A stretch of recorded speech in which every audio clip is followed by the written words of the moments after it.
Kayo dito guys, mas maganda ang kukunin nyo yung pinakadulo, yan, yung tangkay na yan, yan, ito, nagputol na ako nito kaya, ayan siya, ayan na yan, may ugat na yan, mga ganyan yung kukunin nyo guys, yung sa mga ganyan, hala, umuulan na, yan, yan, pwede na yan.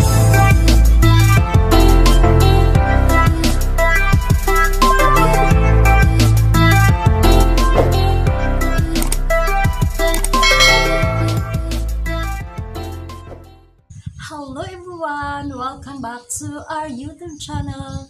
Sa hindi pa ka nakakilala sa akin, ako si Yura PH Channel. Ayan, nandito ako na naman sa channel ng sister ko. So, for today's video ay, kung may nakita kayo guys, bakit ako may hawak na ay mayana, hangin.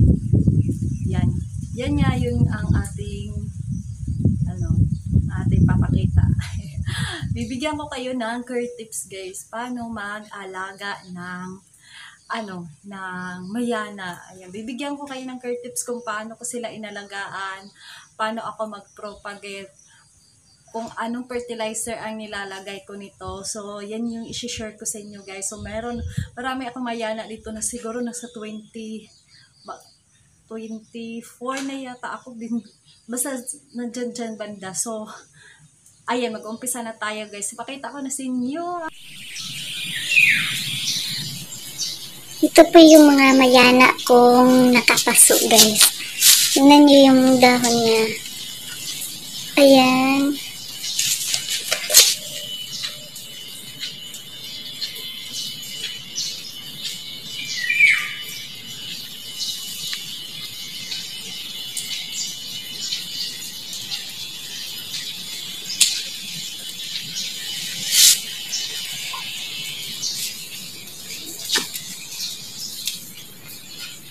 Ito maganda to kasi sa isang puno, dalawa siyang variety. Yan, nasunog yung dahon. So, tatanggalin ko lang. Tanggalin ko lang ito guys. Sunog yung dahon niya.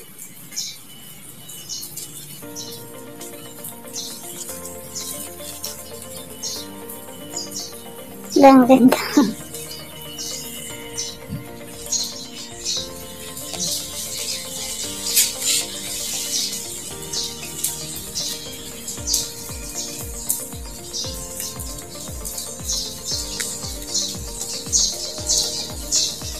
Ito binigay ito sa akin, maliit lang yan, yung laki na isang lang ba.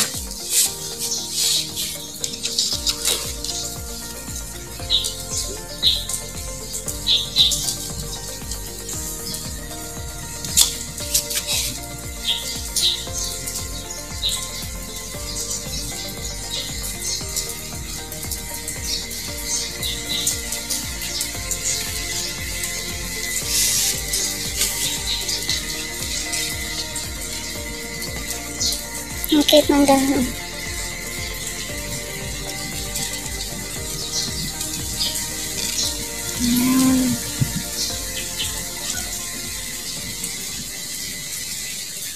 Ang dito oh. Maliliit lang yan siya na dahon. So ayan, ang propagate ako. Na ano yung mahangin kasi. Babad. Pwede ito nyong ibabad guys, paugatin bago nyo itanim. Pwede din naman itanim agad, pero ito siya ay una tong na ibabad ko. Kaya may ugat na.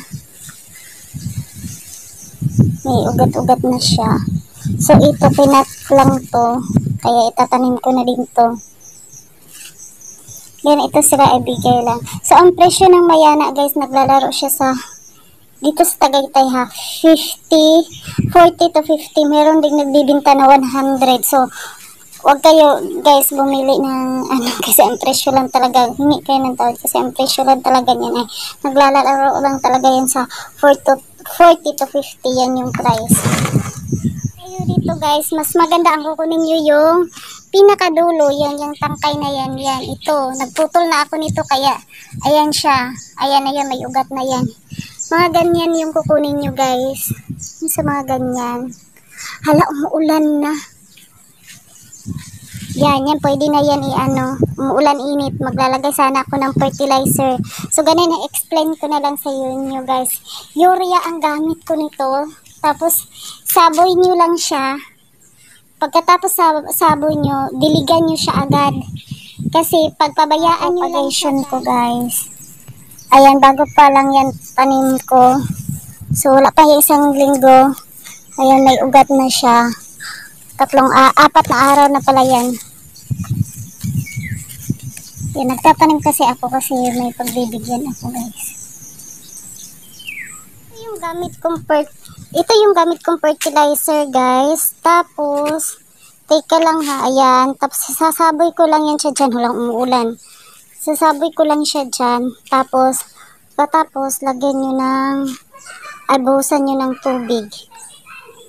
Ayan. Yan yung gamit ko.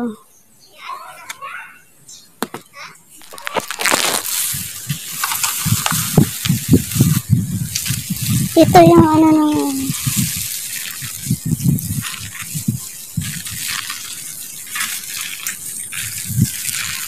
ginaganon ko lang yan siya, guys. Sinasaboy ko.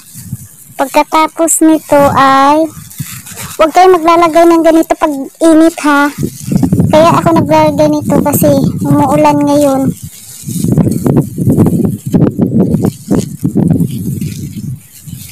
Kaya naglalagay talaga ako, guys, sa hapon.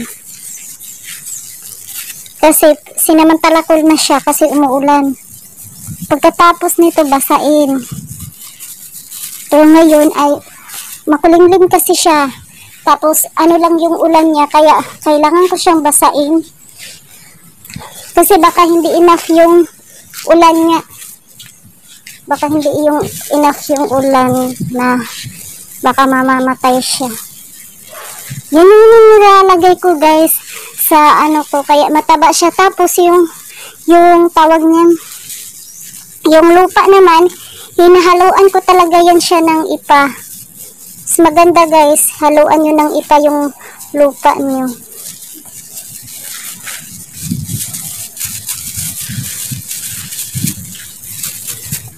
Ayan, pagkatapos nyan ay lagyan nyo ng tubig para hindi mamatay. Ayan. Kasi naglagay tayo ng fertilizer. Dapat anuhan nyo siya, guys. Kasi mamamatay yan pag hindi nyo diligan. Ay basain ng tubig. So, naglalagay ako nito sa loob ng 1 buwan. Yun na nga, sinabi ko. 2 beses. Pag tag-init, 1 beses lang. Pero, pag tag-init, sa hapon kayo maglalagay, guys. Hello, guys. Okay na. Naglagyan ko na. Nadibigyan ko na. So, yun lang. And please, don't forget to subscribe my YouTube channel, guys. Ganda ng dahon niya.